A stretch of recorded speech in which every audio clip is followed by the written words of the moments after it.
함께 하나님 말씀 보겠습니다. 시작 성경 히브리서 13장 1절부터 3절까지 말씀입니다.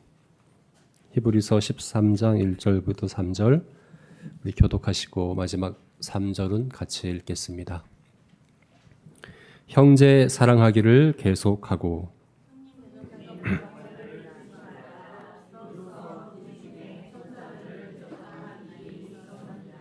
같이 읽겠습니다.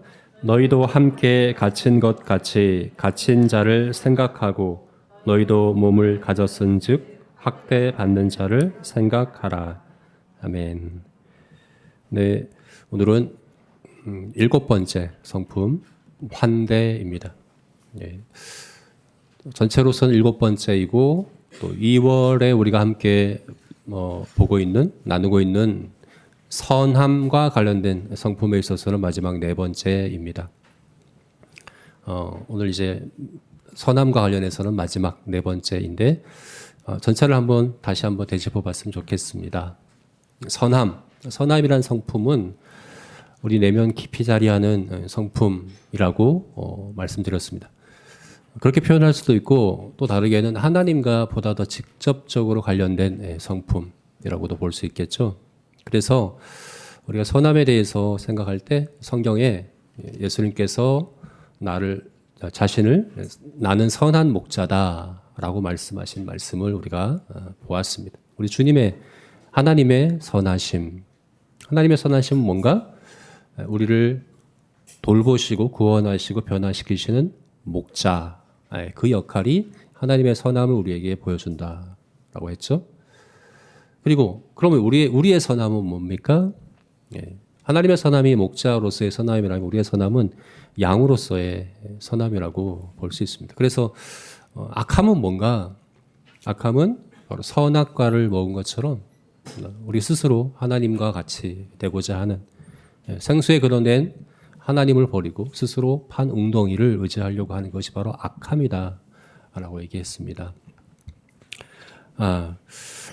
그래서 결국 시편 23편 고백 있잖아요. 여호와는 나의 목자시니 내가 부족함이 없으리로다 하는 이 양의 모습, 목자를 의지하고 목자를 따르고 목자에게 순종하는 그 모습이 바로 이제 선함이다. 그래서 선함은 하나님과 관련된 성품이라고 볼 수 있어요. 근데 그 성품이 나 자신과 관련될 때는 긍정성으로 나타난다고 그랬죠, 그죠? 긍정성으로. 이 긍정성은 어떤 것이라고 했습니까? 이것은 마치 자기계발서들이 이야기하는 것처럼 현실과 상관없이 비현실적으로 내 속임이죠. 긍정적으로 상상함으로 하는 그런 긍정성이 아니라고 했습니다. 또 그렇다고 해서 눈앞에 있는 것을 눈에 보이는 그대로 받아들이며 때로는 긍정적으로 때로는 부정적으로 변덕스럽게 왔다 갔다 하는 그런 것도 아니라고 했습니다. 절대적으로 내게 능력 주시는 자 안에서 모든 것을 할 수 있다 하는 그런 긍정성인데 이것은 믿음의 눈으로 진짜 현실을 바라봄으로 생겨나는 긍정성이죠. 그죠? 이것은 그래서 과거를 복음의 근거에서 살피고 또 미래를 예수님의 재림에 근거해서 확실한 승리, 보장된 승리를 바라보고 또 우리의 현재를 나에게 주어진 사명을 통하여 모든 것이 정말 합력하여 선을 이루고 있다는 것을 알 때 갖게 되는 그것이 바로 긍정성이라고 말씀드렸습니다. 이것은 결국 양의 자아상이에요. 양으로서의 자아상. 선한 목자의 양으로서 갖는 자아상은 긍정성입니다. 내게 부족함이 없으리로다 하는 그것이 바로 하나님의 선하심을 믿는 그런 성도의 성품이라고 우리가 나눴습니다. 우리 지난주에는 이제 격려에 대해 나눴습니다. 격려는 너라고 하는 범주에서 나타나는 선함의 성품이라고 했습니다. 이 격려는 어떻습니까? 결국 이것은 성도와 성도의 그 대인관계의 원칙을 이야기하는 거예요. 이 격려는 칭찬이 아닙니다. 단순한 칭찬이 아닙니다. 칭찬을 보상으로 주는 그런 칭찬이 아닙니다. 오히려 진짜 보상을 바라보게끔 격려하는 것. 그렇죠? 그 다음에 칭찬은 또한 단순한 응원이 아닙니다. 응원도 포함되겠지만 응원과 함께 때로는 책망하고 때로는 경계하고 죄에 대하여 권면하고 하는 것까지 다 포함하는 그래서 굉장히 넓은 의미에서의 성도의 교제가 격려다라고 이렇게 이야기했습니다. 다른 동료 양을 향한 양의 대인 관계의 원칙. 그래서 성도가 성도로서 만나는 그 자체가 격려이죠. 가장 기본적인 격려입니다. 성도의 그 존재 자체가 격려가 됩니다. 그리고 또한 성도가 성도에게 줄 수 있는 최대의 격려는 뭐냐? 용납하는 겁니다. 용납하는 것. 하늘 성소에 우리가 의로운 자로 한 번도 죄를 지은 적이 없는 자처럼 우리의 모든 죄를 기억지 아니하신 하나님께서 우리를 용납하신 것처럼 이 땅에 우리의 모임은 하늘 성소 성전의 일부이기 때문에 우리가 성도가 성도를 한 번도 죄를 지은 적이 없고 한 번도 나에게 상처 준 적이 없는 자처럼 대하는 그 태도, 그런 생각, 서로를 바라보는 그것이 바로 격려다라고 말씀드렸습니다. 그렇다고 해서 죄를 가볍게 여기는 것이 아니라 또 죄는 죄를 정확하게 직접적으로 바르게 가르쳐주고 경계하고 하는 그 일도 같이 함께 하는 것이 격려다. 우리 이렇게 나누었습니다. 이제 오늘은 이 선함과 관련된 마지막 성품입니다. 환대입니다. 우리 총회 공과에서는 이 환대를 우리의 범주에서 나타나는 선함이다. 이렇게 정리를 해놓았어요. 우리. 그러니까 나라는 범주에서는 긍정성, 너라는 범주에서는 격려, 우리라는 범주에서는 환대라고 이렇게 정리를 해놓았습니다. 결국 타인에 대한 거잖아요. 다른 사람에게 대한 겁니다. 그래서 격려와 굉장히 닮은 부분이 있고 또 겹쳐지는 부분이 있을 것이고 그럼에도 격려와 환대는 다르다고 이제 구분을 해놨기 때문에 우리가 격려와 환대를 좀 비교하면서 이 환대의 의미를 생각해 봤으면 좋겠습니다. 격려와 환대는 어떻게 다른 것일까? 먼저는 그 대상이 다른가? 이렇게 우리가 생각해 볼 수 있습니다. 격려는 우리가 앞에서 지금 말씀드린 대로 성도에 대한 거죠. 성도가 성도에게 줄 수 있는 거라고 말씀드렸죠. 그죠? 한 번도 죄를 지은 적이 없는 사람인 것처럼 대하는 것은 그가 성도이기 때문에 그런 겁니다. 예수 그리스도를 믿음으로 하나님 앞에서 그 죄책이 다 사함 받은 존재로 우리가 알고 있기 때문에 그래서 그렇게 대하는 거잖아요. 모든 사람을 그렇게 대할 수는 없습니다. 그래서 격려는 형제 사랑입니다. 이웃 사랑이 아니라 형제 사랑이란 거죠. 여러분, 형제 사랑과 이웃 사랑은 다릅니다. 우리가 이것을 구분할 수 있어야 합니다. 이웃 사랑은 그야말로 모든 사람에 대한 사랑입니다. 그가 나이가 어떻든 성별이 어떻든 인종이 어떻든 지위가 어떻든 심지어 종교가 어떻든 하나님 형상으로 창조된 모든 사람을 우리는 존중해야 합니다. 이웃사랑의 대원칙은 네가 대접받고자 하는 대로 너도 대접하라 하는 것이 대원칙이에요. 그래서 내 몸과 같이 살아가라는 게 바로 그런 의미이거든요. 그 이웃사랑의 목적은 하나님이 영광 받으시는 거예요. 너희 착한 행실로 아버지가 영광 받으시도록 하라. 이게 이웃사랑이에요. 우리 모두는 이웃사랑을 해야 합니다. 그런데 이웃사랑과 형제사랑은 다른 겁니다. 오늘 1절 말씀에 형제사랑하기를 계속하고 라고 말씀하고 있죠. 그죠? 형제사랑. 우리말로는 이 두 글자로 두 단어로 번역되어 있지만 원래는 한 단어입니다. 한 단어. 어떤 단어냐? 우리 잘 아는 단어예요. 필라델피아. 필라델피아. 도시의 이름이죠. 그죠? 필라델피아가 원래 뜻이 형제사랑이에요. 이것은 헬라어 두 단어의 합성어인데 필로스와 아델포스라는 두 단어의 합성어예요. 필로스. 헬라어에 원래 사랑이 세 가지 용어가 있다고 아시죠? 그죠? 아가페, 필로스, 에로스. 이 세 가지가 있는데 그중에 필로스, 사랑. 그리고 아델포스는 형제입니다. 그래서 이거 둘을 합쳐서 필라델피아. 그러니까 이 형제사랑이라는 이 단어는요, 성경의 용어입니다. 성경에서 구분하고 있는 특별한 개념이에요. 이웃사랑과는 구분하는 개념이에요. 어떻게 다른가?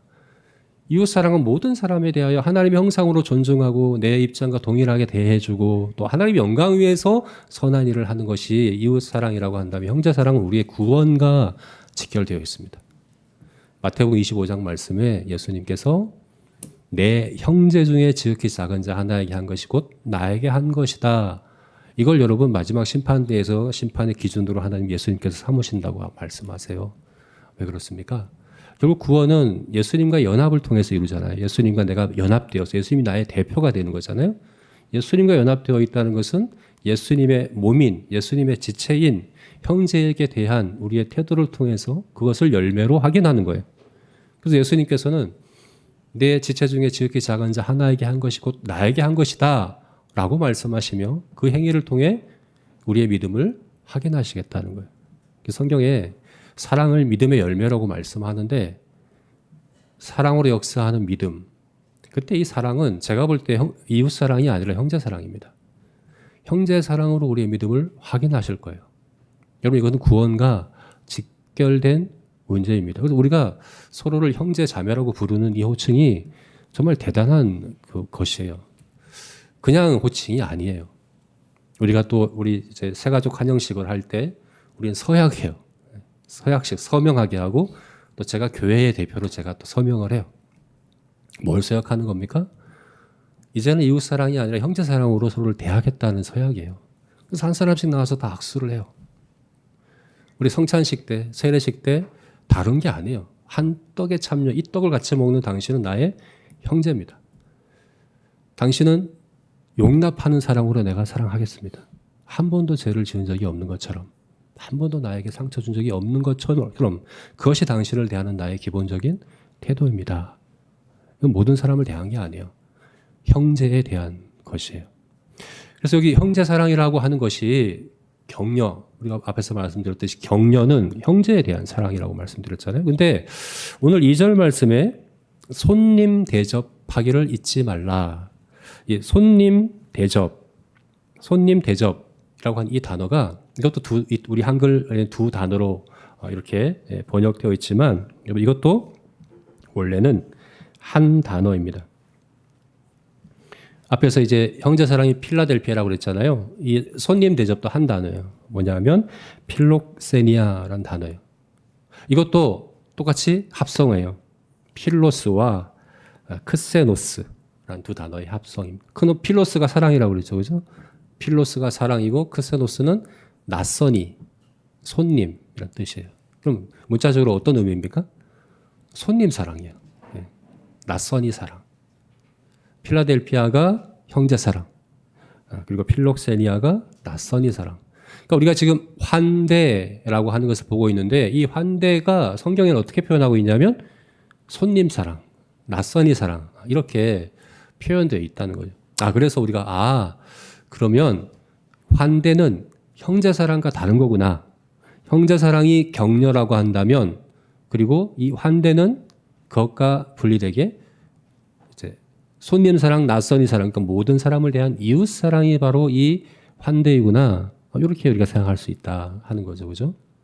네, 근데 그게 아니겠죠. 그게 아닙니다.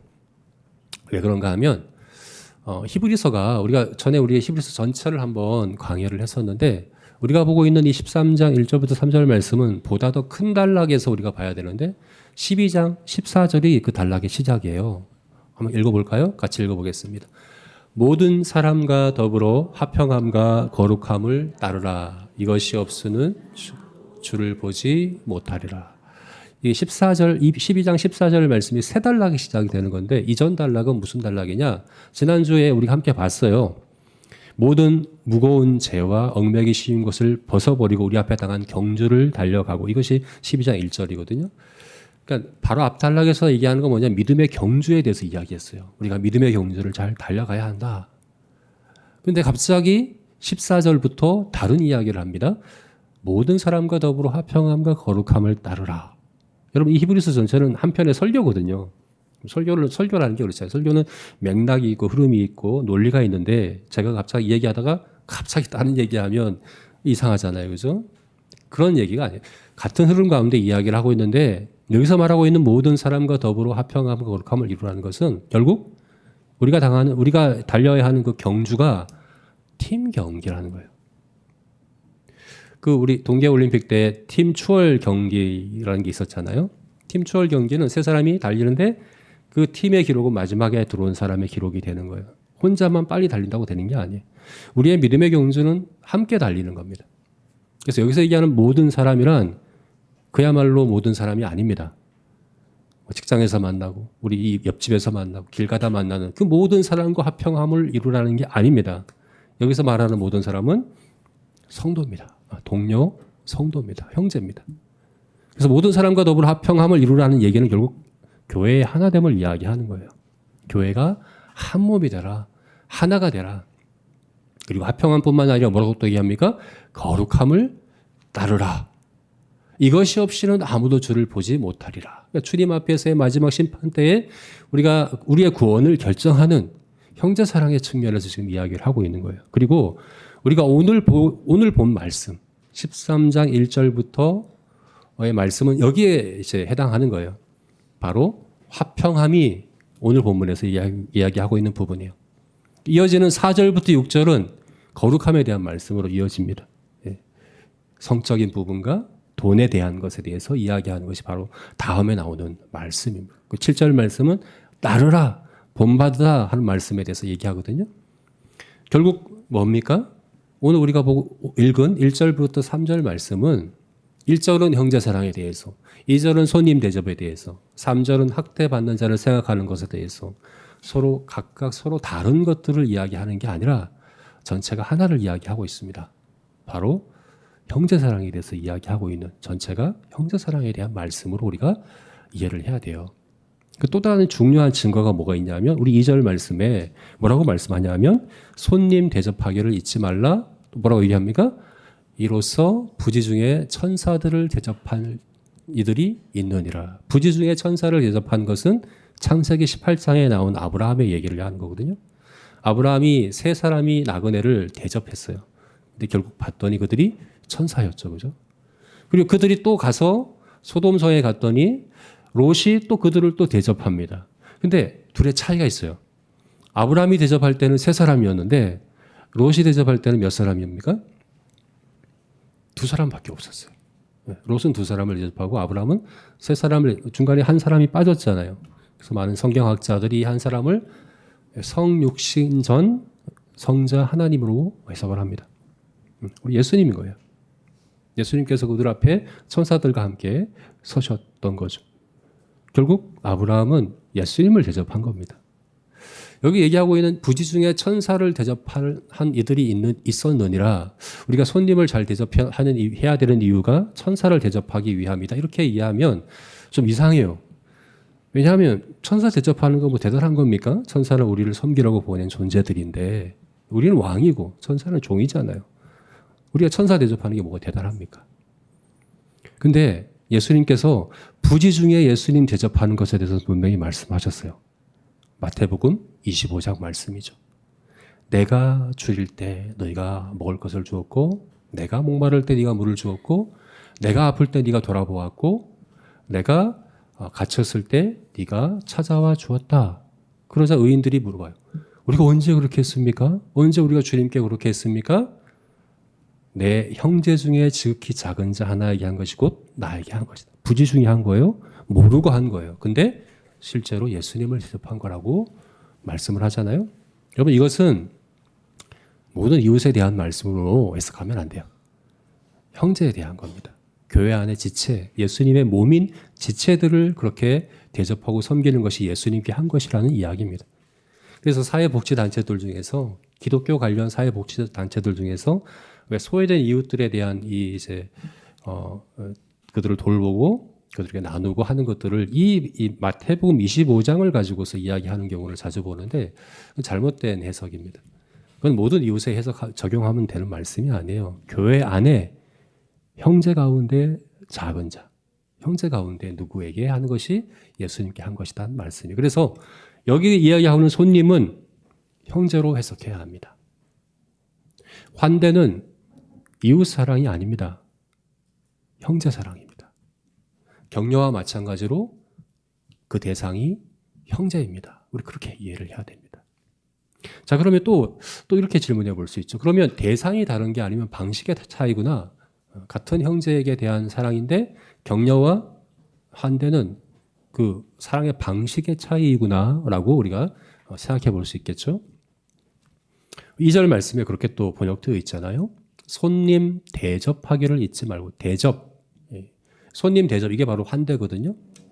그러니까 대접한다는 게 국어사전에 뭐라고 되어 있냐면 음식을 차려 손님을 대우함 이렇게 정의해 놨어요.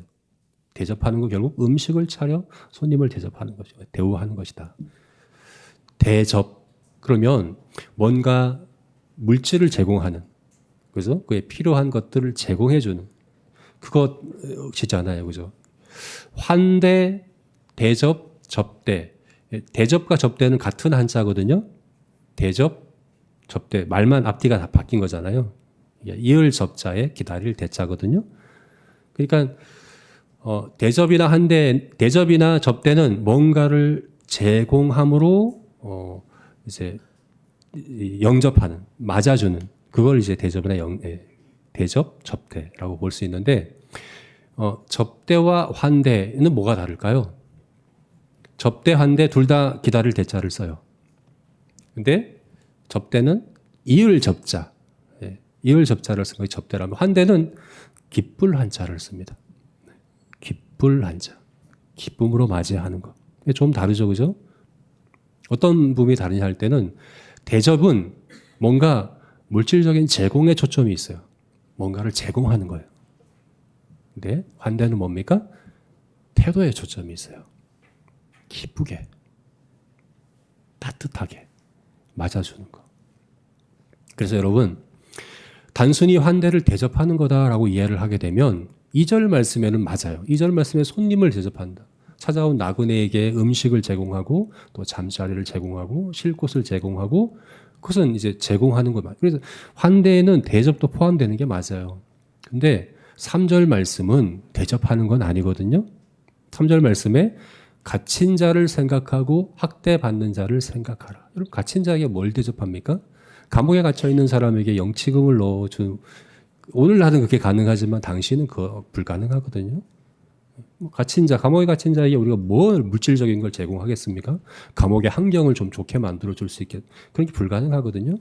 갇힌 자에게 할 수 있는 것은 정서적인 겁니다. 정서적인 필요죠. 찾아가 주는 거죠. 만나 주는 거죠. 그와 함께 해 주는 것. 그것이 필요한 것이거든요. 그래서 단순히 대접이다라고 이야기하게 되면 마치 물질을 제공하는 것으로만 우리가 제한하게 된다는 얘기죠. 그러나 환대는 그게 아닙니다. 환대는 그가 2절은 물질적으로, 3절은 정서적으로, 물질적으로든 정서적으로든 소외되어 있는 우리 형제를 찾아가고 그에게 필요한 것을 제공하고 나누고 하는 그것이 바로 환대다. 이렇게 우리가 이해를 할 수 있겠습니다. 자, 그러면 정리해 보겠습니다. 환대는 형제 사랑의 하나입니다. 형제 사랑은 결국 두 가지 측면이에요. 우리가 서로를 형제 사랑으로 사랑해야 합니다. 그럼 어떻게 우리가 형제 사랑으로 사랑하느냐? 결국 형제 사랑은 두 가지예요. 격려와 환대예요. 격려는 죄에 대한 겁니다. 환대는 우리의 필요에 대한 겁니다. 죄에 대해서 우리는 서로를 용납해야 합니다. 그리고 구체적으로 죄를 가르쳐주고 건면해야 합니다. 이것이 형제사랑입니다. 또 다른 차원의 형제사랑은 필요에 대한 겁니다. 우리는 필요가 있거든요. 누구든 손님이 될 수 있고 누구든 갇힌 자가 될 수 있거든요. 누구든 다 될 수 있습니다. 이 땅에 살아가는 우리들은 그러할 때에 가장 필요할 때 가장 필요한 것을 그 즉각적으로 도와주고 제공해주고 나누고 하는 것이 바로 환대로서의 형제사랑이다. 이렇게 우리가 이해를 할 수 있겠죠. 네. 격려만 있어서도 안 되고 환대만 있어서도 안 됩니다. 제자교회 공동체가 서로가 서로를 형제사랑으로 사랑하기 위해서 격려하고 환대하고 하는 일들을 균형 잡히게 또 잘 하는 그런 우리 교회 공동체가 되었으면 좋겠습니다. 이것을 우리가 이제 적용해 봅시다. 세 가지로 우리가 환대라고 하는 이 성품을 어떻게 우리가 잘 갖출 수 있을까? 하나님을 닮은 성품 가운데 이 환대를 어떻게 갖출 수 있을까를 이렇게 세 가지로 적용해 봤으면 좋겠습니다. 첫 번째는 다가가자. 우리 주보에는 다가자라고 되어 있는데 다가가자입니다. 다가가자. 두 번째는 나누자. 세 번째는 동참하자. 이렇게 우리가 오늘 본문을 근거로 해서 이렇게 적용해 볼 수 있겠습니다. 첫 번째로 다가가자. 다가가자. 우리 히브리서 13장 11절부터 13절 오늘 읽지는 않았는데요. 이것도 환대에 대한 말씀 본문으로 계속 이어지는 본문이거든요. 13장 11절부터 13절 말씀 우리 같이 한번 읽어볼까요? 읽겠습니다. 이는 죄를 위한 짐승의 피는 대제사장이 가지고 성소에 들어가고 그 육체는 영문 밖에서 불사름이라. 그러므로 예수도 자기 피로써 백성을 거룩하게 하려고 성문 밖에서 고난을 받으셨느니라. 그런즉 우리도 그의 치욕을 짊어지고 영문 밖으로 그에게 나아가자. 영문 밖으로 나아가자. 영문 밖에서 불사름이라. 성문 밖에서 고난을 받으셨다. 영문 밖으로 그에게 나아가자. 여러분 이게 구약 성경에 보게 되면 제사 제도가 굉장히 까다로워요. 그래서 우리 집사님 중에 한 분이 구약 제사에 대해서 저에게 얼마 전에 질문했었거든요. 왜 이렇게 복잡합니까? 피는 제단에 뿌리고 또 고기 중 일부는 제단에서 태우고 또 나머지는 밖에다 갖다 버리고 왜 이렇게 복잡하게 말씀하셨습니까? 라고 질문을 했었는데 오늘 본문이 그 대답이 될 것 같아요. 예수님께서 우리를 위해 대속하신, 우리를 구속하신 일은요, 십자가에서 그 살이 찢기고 피를 흘려 죽으신 것만이 아닙니다. 구약의 제사가 다 예수님을 예표하는 것이거든요. 바깥에 버려진 것도 우리를 위한 구속의 일부입니다. 예수님이 십자가에서 마지막 외친 말씀이 엘리 엘리 라바 사박다니, 나의 하나님 어찌하여 나를 버리셨나이까. 이 말씀은 예수님이 하나님을 원망해서 하는 말씀이 아닙니다. 너무 힘들어서 한탄한 말씀도 아닙니다. 이건 시편 22편 1절 말씀을 인용하신 거예요. 왜요? 십자가의 의미가 그거거든요. 십자가는 이게 의미야 라고 분명하게 하시고자 그 말씀을 마지막으로 외치셨어요. 십자가는 버림받으신 겁니다. 바깥 어두운 곳에 내어 쫓겨나신 겁니다. 죽으시기 전 3시간 동안 하나님은 어둡게 하셨습니다. 온 땅을 어둡게 하셨습니다. 바깥 어두운 곳에 예수님을 내어 쫓으셨습니다. 여러분 이것이 지옥이거든요. 성경이 지옥에 대해서 표현하는 가장 많이 하는 표현은 바깥 어두운 곳입니다. 지옥은 다른 곳이 아니라 지옥의 고통은 다른 게 아니라 하나님의 임재와 은혜로부터 떨어져 나가는 거거든요. 예수님이 십자가에서 받은 심판은 바로 그겁니다. 바깥으로 쫓겨나신 겁니다. 하나님의 임재가 없는 곳, 하나님 은혜가 없는 곳으로. 그래서 얘기하는 거예요. 영문 밖에서 불사람이라. 성문 밖에서 고난을 받으시느라. 영문 밖으로 그에게 나아가자. 여러분 이것을 왜 환대에 대한 이 말씀을 왜 할까요? 결국 내 형제 가운데 지극히 작은 자는 소외된 자입니다. 물질적으로든 정서적으로든 소외된 자가 우리 공동체 안에, 우리 몸 안에 있다는 거죠. 내가 그와 함께한다. 그에게 하는 것이 곧 나에게 한 것이다. 여러분 우리는 예수님을 친밀히 또 예수님을 더 깊이 경험하기 원하잖아요. 예수님 임재를 원하잖아요. 그죠? 예수님을 더 친밀하게 가깝게 깊이 경험할 수 있는 이제 기회를 말씀하셨어요. 예배의 자리가 아니고 찬양하는 자리가 아니고 말씀 듣는 자리가 아니고 물론 그 자리도 그렇겠지만 중요한 그 자리, 성찬식 자리도 아니에요. 어떤 자리입니까? 영문 밖입니다. 소외된 곳에 있는 형제에게 나아가는 겁니다. 여러분 한대는 뭡니까? 영문 밖으로 나아가는 겁니다. 소외된 지체에게 가는 겁니다. 그래서 이건 잊기가 쉬워요. 손님 대접하기를 잊지 말라. 부지 중에 나를 대접하였다. 정말 우리가 마음의 준비를 단단히 하고 그렇게 집중하고 준비되어 있지 않으면 그냥 쉽게 지나쳐버리고 잊어버리기가 쉬운 것들입니다. 그러니까 소외된 것 아닙니까? 물질적으로든 정서적으로든 필요가 있습니다. 그 필요가 있을 때에 즉각 반응해 줄 줄 아는 거. 이것은 여러분 우리가 가난하고 부자 이걸 다 떠나서예요. 부자도 손님 될 수 있습니다. 네. 저 사람은 정서적으로 그렇게 부족함이 없을까요? 여기는 사람도 충분히 그럴 수 있는 겁니다. 그걸 모른다면 우리가 잊어버리고 있는 거라고도 볼 수 있습니다. 사도 바울은요, 사도 바울마저도 자신마저도 자기가 소외되어 있을 때, 갇혀 있을 때 나를 찾아와 주었다라고 칭찬하죠. 에바브로토를 그렇게 칭찬하는 이유가 뭐냐면 내가 갇혔을 때 그가 나를 찾아와 주었다. 예. 사도 요한은 요한 3서의 가이오를 그렇게 칭찬합니다. 예. 사도 요한마저도 그와 같은 환대가 필요했던 사람들입니다. 그래서 우리 중 누구도 저 사람은 아니야가 없어요. 이 땅을 살아가는 우리 누구도 나는 환대의 대상이 되지 않는다라고 이야기할 수 없는 겁니다. 우리가 이 땅에서 우리가 형제 자매로 함께 하늘 가족으로 함께 지내는 우리들이 실천해야 될 형제 사랑이 있다고 한다면 우리 가운데 소외된 사람에게 나아가는 것입니다. 이것이 바로 환대다. 여러분, 저와 여러분이 이와 같기를 주님의 이름으로 축원합니다. 두 번째는 나누자입니다. 나아가는 것뿐만 아니라 나누는 것입니다. 손님에게는 당시에는 숙박업소가 많지 않았거든요. 숙박업소가 또 안전하지도 않았고 비싸기도 했고 또 많지도 않았고, 그래서 여행을 하려면 반드시 누군가가 자기 집으로 맞이하는 환대해준 일이 반드시 있어야 했습니다. 네, 누구든 여행을 할 수 있잖아요. 그죠? 부자여도. 그에게 필요한 것을 주는 거예요.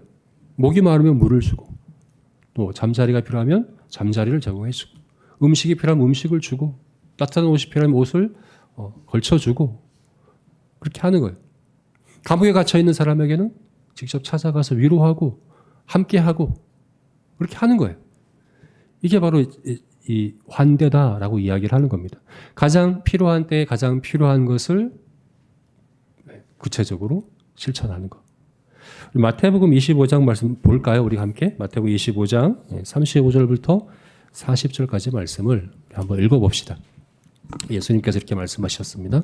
같이 읽어보겠습니다. 내가 줄일 때에 너희가 먹을 것을 주었고, 목마를 때에 마시게 하였고, 나그네 되었을 때 영접하였고, 헐벗었을 때 옷을 입혔고, 병들었을 때 돌보았고, 옥에 갇혔을 때 와서 보았느니라. 이에 의인들이 대답하여 이르되 주여, 우리가 어느 때에 주께서 줄이신 것을 보고 음식을 대접하였으며 목마른 것을 보고 마시게 하였나이까? 어느 때에 나그네 된 것을 보고 영접하였으며 헐벗으신 것을 보고 옷 입혔나이까? 어느 때에 병드신 것이나 옥에 갇히신 것을 보고 가서 배웠나이까 하리니, 임금이 대답하여 이르시되 내가 진실로 너희에게 이르노니 너희가 여기 내 형제 중에 지극히 작은 자 하나에게 한 것이 곧 내게 한 것이니라 하시고. 목마른 사람에게는 뭘 줍니까? 물을 줍니다.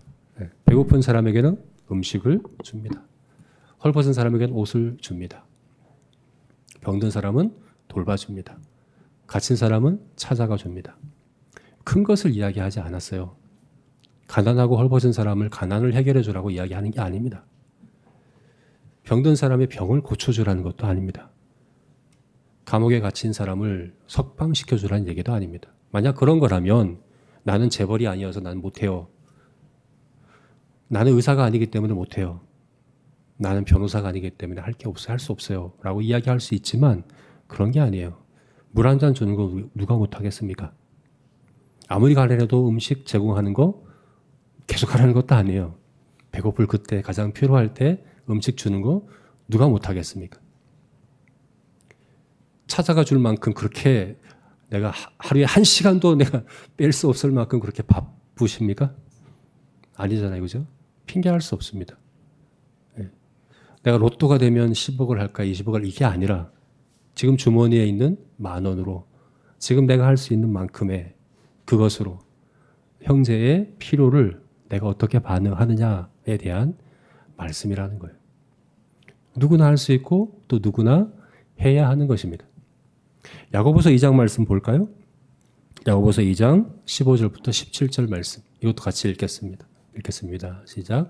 만일 형제나 자매가 헐벗고 일용할 양식이 없는데 너희 중에 누구든지 그에게 이르되 평안히 가라, 덥게 하라, 배부게 하라 하며 그 몸에 쓸 것을 주지 아니하면 무슨 유익이 있으리요? 이와 같이 행함이 없는 믿음은 그 자체로 죽은 것이니라. 여러분 헐벗고 양식이 없고 목마른 사람에게는 격려가 필요한 게 아닙니다. 격려도 형제 사랑이 맞습니다. 근데 격려만 한다고 해서 다 한 게 아니에요. 그건 믿음이 없는 거라고 막 얘기합니다. 죽은 믿음이다라고 말씀을 하고 있습니다. 격려도 형제 사랑으로 너무나 중요합니다. 우리는 다 죄인이고 죄성이 남아있기 때문에 격려하는 사랑을 반드시 해야 합니다. 그러나 그것으로 내가 형제 사랑의 의무를 다했다라고 여기시면 안 됩니다. 여전히 우리 가운데는 손님과 갇힌 자와 학대받은 자와 물질적인 정서적인 필요를 가진 사람들이 있습니다. 그때 내가 할 수 있는 만큼의 내가 지금 할 수 있는 것들을 가장 적절한 때에 가장 적절한 것으로 섬기고 나누는 것. 이게 바로 환대입니다. 저와 여러분이 이와 같은 형제 사랑의 그런 성도이기를 주의 이름으로 축원합니다. 자, 마지막 세 번째로는 뭡니까? 동참하자입니다. 동참하자. 무엇에 동참할까요? 우리가 오늘 본문을 이해할 때 잘 알아야 되는 한 가지가 뭐냐 하면 2절에 나오는 손님, 3절에 나오는 갇힌 자, 학대받는 자는 공통점이 있어요. 어떤 공통점이냐? 복음을 위하여와 같은 형편에 처한 사람들입니다. 당신은 사도행전 8장 말씀을 보게 되면 대대적인 핍박이 일어나서 성도들이 각지로 흩어졌다라고 이야기를 합니다. 로마 시대에 아주 기독교인에 대한 핍박이 아주 심했던 시대입니다. 자기 집을 잃어버리고 자기 고향을 잃어버리고 자기 직장을 잃어버리고 곳곳에 나그네로 떠드는 성도들이 많았습니다. 또한 순회 설교 사역을 하는 이들이 많이 있었습니다. 사도 바울처럼. 그들이 그런 사역을 하기 위해서 또 복음을 위해 그렇게 살아가기 위해서 어쩔 수 없이 손님이 되어야 했던 사람들이 많이 있습니다. 그래서 2절 말씀에 나오는 이 손님은 직접적으로는 복음을 위하여 복음 때문에 손님이 된 사람들을 이야기하는 겁니다. 그래서 요한 3서 말씀에는 이 사도 요한이 가이오를 칭찬하고 디오드레베를 아주 책망해요. 그런 순회 설교자를 영접하지 않았기 때문에 환대하지 않았기 때문에 그렇게 이야기를 하는 것이거든요. 그런데 여기 손님은 복음을 위한 이 사역을 위해 그렇게 어려움에 처한 그런 형편에 처한 사람들이에요. 3절은 더한 거죠. 학대받는 자, 갇힌 자. 히브리서 10장 34절을 보게 되면 복음 때문에 믿음 때문에 학대받고 갇히고 집을 잃어버리고 직장을 잃어버리고 하는 성도들이 많이 있었습니다. 그 당시에. 그들을 찾아가고 그들을 돌아보라는 그런 이야기예요. 여러분 그래서 3절 말씀에 그렇게 이야기하는 거예요.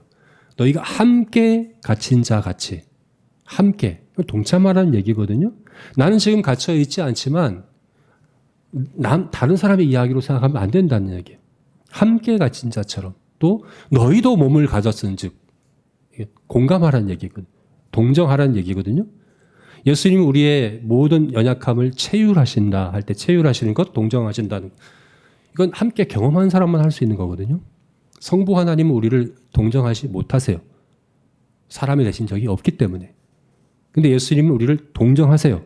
우리가 똑같은 사람이 되셨었기 때문에 그 입장에 네가 동참하라는 얘기입니다. 여러분 우리는 교회를 그렇게 얘기해요. 교회는 유람선이 아닙니다. 전투함입니다. 이 얘기를 하잖아요.